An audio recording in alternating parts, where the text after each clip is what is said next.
Hello students, अभी हम लोग रेडियस ऑफ कर्वेचर पढ़ रहे हैं।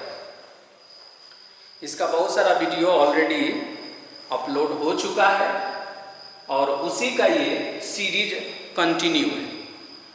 ये रेडियस ऑफ कर्वेचर जो मुझे कैलकुलस में स्टडी करना है और कैलकुलस में एप्लीकेशन ऑफ डेरिवेटिव के अंतर्गत इसे मुझे पढ़ना है। यानी एप्लीकेशन ऑफ डेरिवेटिव में बहुत सारे यूनिट है और उसी यूनिट में रेडियस ऑफ कर्वेचर भी एक यूनिट है। ओके, क्वेश्चन हम रीड कर रहे हैं। एक क्वेश्चन मैंने लिखा है, ये बहुत ही कॉन्सेप्चुअल है और वेरी वेरी इंपॉर्टेंट है। Prove that radius of curvature is independent from A and B for x minus a का whole square plus y minus b का whole square is equal to c square. ये curve का equation है और मुझे proof कर देना है कि इसका रेडियस ऑफ कर्वेचर जो होगा वो a और b से स्वतंत्र होगा। देखिए यहां एक वर्ड यूज हुआ है, इंडिपेंडेंट। इंडिपेंडेंट इसका मतलब ये हुआ कि जब हम इसका रेडियस ऑफ कर्वेचर कैलकुलेट करेंगे तो free from A and B होगा। मतलब कि रेडियस ऑफ कर्वेचर ए और बी से स्वतंत्र होगा। ऐसा मुझे प्रूफ करके दिखा देना है। ये इक्वेशन है, ये इक्वेशन है मेरा। ऐसे जब इस इक्वेशन को आप देखेंगे तो मालूम चलेगा कि it is the general equation of the circle. ये सर्कल का जनरल इक्वेशन। इसका सेंटर a, b है और रेडियस स्मॉल c है। ऐसे ये सारी बातें इसमें नहीं लिखी हुई है, बट हम आपको ये डिस्क्राइब कर रहे हैं कि ये जो इक्वेशन है, ये equation standard equation of the circle है और उसका सेंटर a, b है और इसका रेडियस स्मॉल c है। अब देखिए, जब ये हम जान गए कि ये सर्कल का इक्वेशन है तो सर्कल का रेडियस ऑफ कर्वेचर जो होता है वो हर पॉइंट पर कांस्टेंट होता है और वही होता है जो उसका रेडियस होता है। तो यहां हमने देखा कि सर्कल का रेडियस स्मॉल c है। सर्कल का रेडियस स्मॉल c है। इट मींस इसका रेडियस ऑफ कर्वेचर भी स्मॉल c आएगा। ये श्योर एंड सर्टेन है। तो आप कहेंगे कि जब आप ये पहले ही इसको डिस्क्राइब कर ले रहे हैं कि इसका radius of curvature small c होगा तो फिर क्यों कैलकुलेट करेंगे? ऐसे ही हम जान जाएंगे देखकर। तो नहीं, ये इसलिए जरूरी है कि रेडियस ऑफ कर्वेचर का डिसीजन सर्कल में तो बहुत इजी वे में हो जाता है, बट अदर जो कर्व होता है वो पॉइंट टू पॉइंट वैरी करता है। जैसे पैराबोला है तो पैराबोला के लिए radius of curvature her point पर डिफरेंट होता है, बट सर्कल एक ऐसा ज्योमेट्रिकल फिगर है जिसका रेडियस ऑफ कर्वेचर जो है उसके सरकमफियरेंस का कोई भी पॉइंट लेंगे तो उसके लिए रेडियस ऑफ कर्वेचर कांस्टेंट होता है। ये इसकी बारीकी है इस क्वेश्चन की। ओके, तो हमेशा ध्यान रखेंगे कि अगर कभी ये कॉम्पिटिटिव एग्जामिनेशन में ये क्वेश्चन ऑब्जेक्टिव में आता है तो ऑब्जेक्टिव में आता है तो हम अपने कॉमन सेंस का यूज करेंगे। अगर वो सर्कल का इक्वेशन है तो उसका जो रेडियस होगा वही रेडियस उसका रेडियस ऑफ कर्वेचर हो जाता है। वही रेडियस उसका रेडियस ऑफ कर्वेचर हो जाता है। अब कहेंगे कि सर्कल का इक्वेशन है, इसको कैसे रिकॉग्नाइज करेंगे, कैसे पहचानेंगे? तो इस बात की समझ अगर आपको नहीं है तो आपको मेरा सर्कल का वीडियो देखना चाहिए। उस वीडियो को देखकर आप ये जज कर पाएंगे कि कैसे ये सर्कल का इक्वेशन है, इसको कैसे हम पता करेंगे। ओके, अब हम प्रोसीड करते हैं। तो इसके बारे में हमको एक प्री डिसीजन पहले से मालूम है कि it is the equation of circle having radius a small c, therefore its radius of curvature will be also a small c. Okay, फिर भी हम कैलकुलेट करके देखते हैं क्योंकि मुझे इसमें प्रूफ करना है। तो हम क्या करते हैं कि गिवन इक्वेशन जो है यहां पर देखते हैं कितना है। Given equation of the circle, इस इक्वेशन के बारे में प्री डिफाइन है कि ये सर्कल है तो उसको हम सर्कल से पुकार रहे हैं। ऐसे जब मुझे नहीं मालूम रहता तो given equation of the curve लिखते हैं हम इसको। ये संयोग है कि ये सर्कल है, हमेशा ऐसा नहीं होता है। तो ये है x माइनस a का होल स्क्वायर प्लस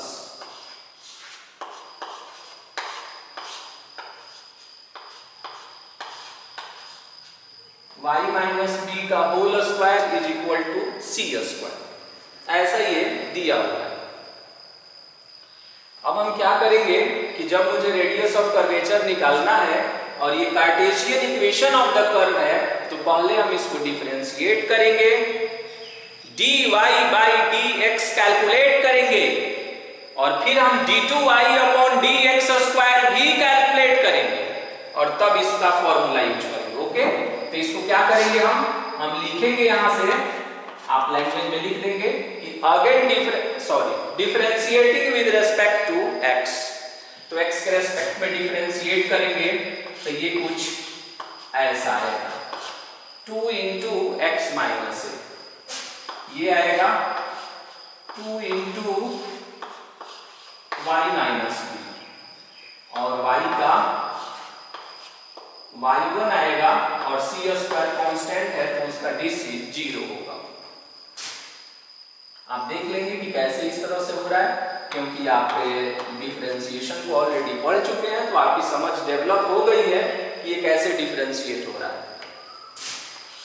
तो 2y माइनस बी और इनटू में y इज इक्वल टू -2 और x माइनस 2 से 2 कैंसिल होगा और finally we get y1 is equal to और यहां माइनस x माइनस ए और अपॉन में y माइनस बी होगा। हमने y1 कैलकुलेट कर लिया। अब फिर हम लिखेंगे यहां से कि again differentiating with respect to x, फिर हम इसे x के रेस्पेक्ट में डिफरेंशिएट करेंगे, then y1 turns into y2 और यहाँ कोसन रूल लगाएंगे, वही कोसन रूल जिसे आप u बाई v बोलते हैं। ओके, तो माइनस बाहर है, इसको बाहर ही रहने दीजिए। फॉर्मूला क्या है, denominator dc of numerator minus numerator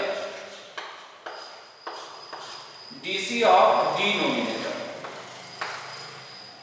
upon denominator का होल स्क्वायर। अब हम इसे सिंप्लीफाई करेंगे।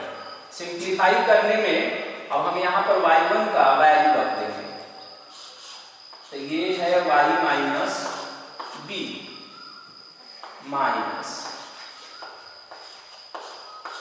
x माइनस ए और फिर यहां से y1 का वैल्यू, तो y1 का वैल्यू हो जाएगा माइनस x माइनस ए और y minus B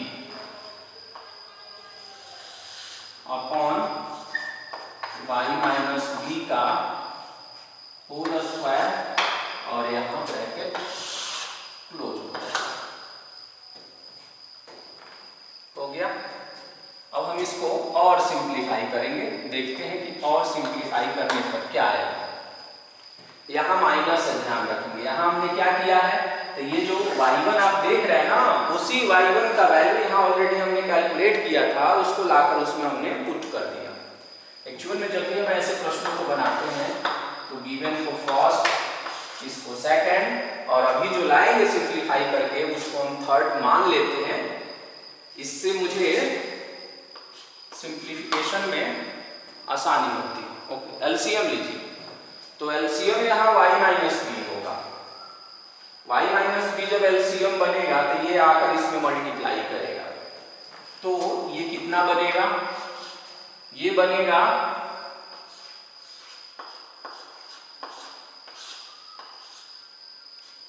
y minus B का होल स्क्वायर, और ये माइनस और ये माइनस, ये बन जाएगा प्लस, और तब ये हो जाएगा x माइनस ए का होल स्क्वायर।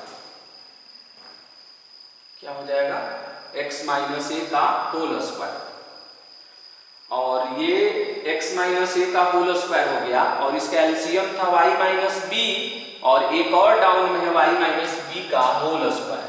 ये दोनों एक साथ अटैच होकर y माइनस बी का होल क्यूब दे देगा। इस रिजल्ट को जब आप देखेंगे तो मालूम चलेगा कि ये इक्वेशन फर्स्ट को यूज कर रहा है। इक्वेशन फर्स्ट को सावधानी से वॉच करिए, तो क्या लिखा है, x माइनस ए का होल स्क्वायर प्लस में y माइनस बी का whole square is equal to C square. तो इसके जगह पर हम क्या रख देंगे, इसके जगह पर हो जाएगा ये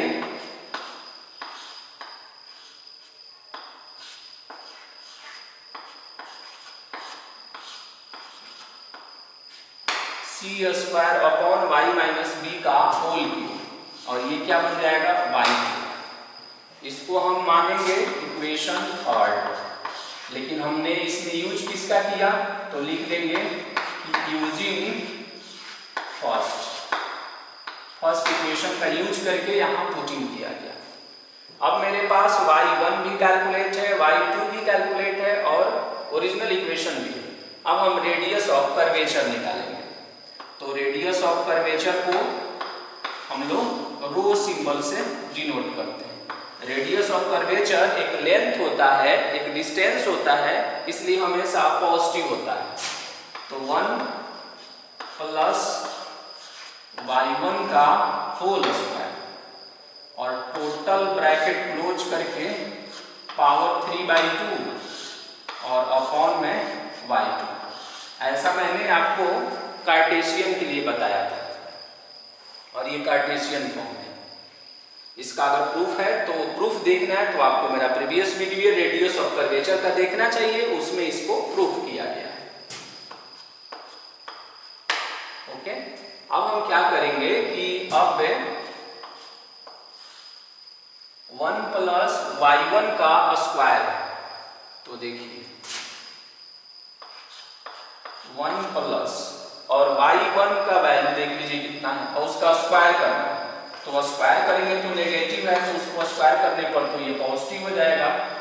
तो x माइनस ए का होल स्क्वायर और अपॉन में y माइनस बी का होल स्क्वायर होगा।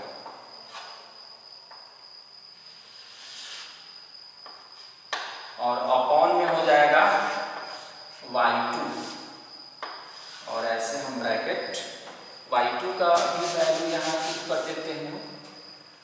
तो y2 का वैल्यू कितना हो गया, यहाँ से y2 का वैल्यू हो गया सी स्क्वायर, और अपॉन में कितना हो गया, y माइनस बी का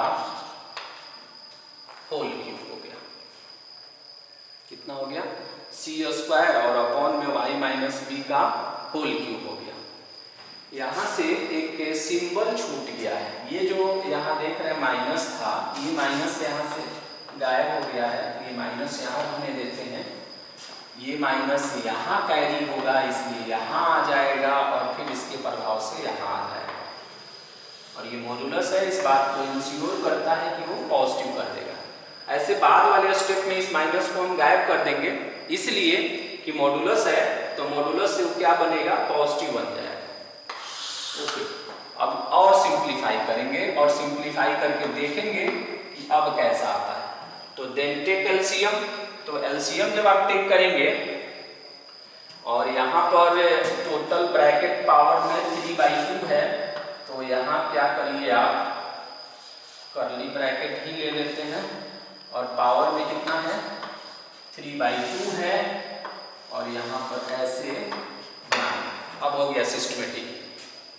ओके, अब हम एलसीएम लेते हैं, तो एलसीएम लेंगे तो कितना होगा, ये बनेगा y माइनस बी का whole square plus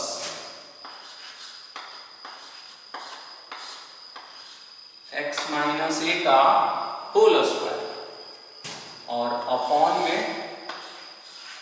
y minus B का whole square, total bracket close करेंगे और पावर दे देंगे हम 3/2 अपॉन, अब ये मॉडुलस के प्रभाव से पॉजिटिव बन गया तो सी स्क्वायर और अपॉन में हो जाएगा y माइनस बी का होल क्यूब हो जाएगा। ओके, अब देखिए फिर ये इक्वेशन फर्स्ट को यूज करता है। इक्वेशन फर्स्ट में x माइनस ए का होल स्क्वायर और y माइनस बी का होल स्क्वायर, उसकी वैल्यू कितना है, सी स्क्वायर है।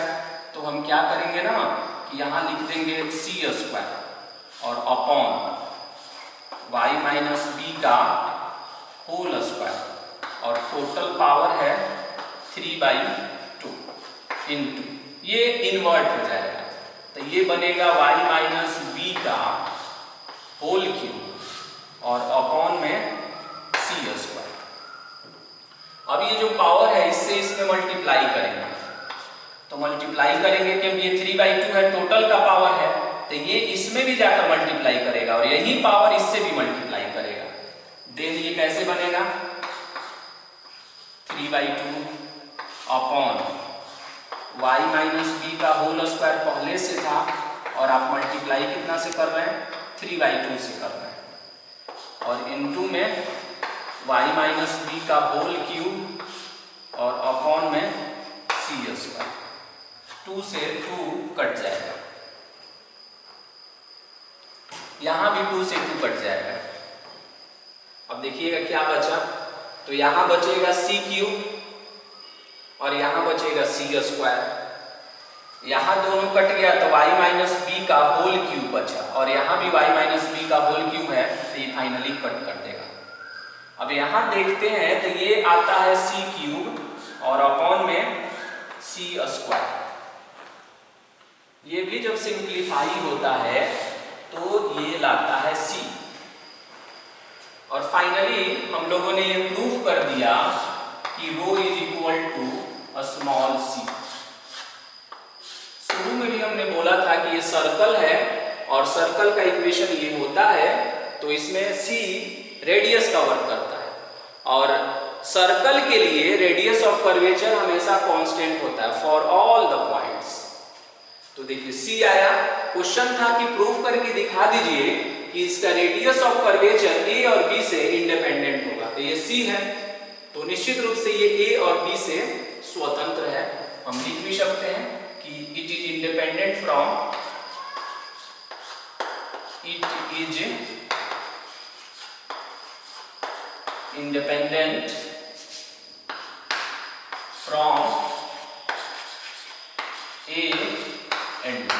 ओके, इस तरह से हम ये अपने रिजल्ट को प्रूव कर देते हैं। ओके, अब इसकी जितनी सारी बारीकी को मैंने शुरू में बताया था उसको आप ध्यान रखेंगे सर्कल के लिए, specially radius of curvature calculate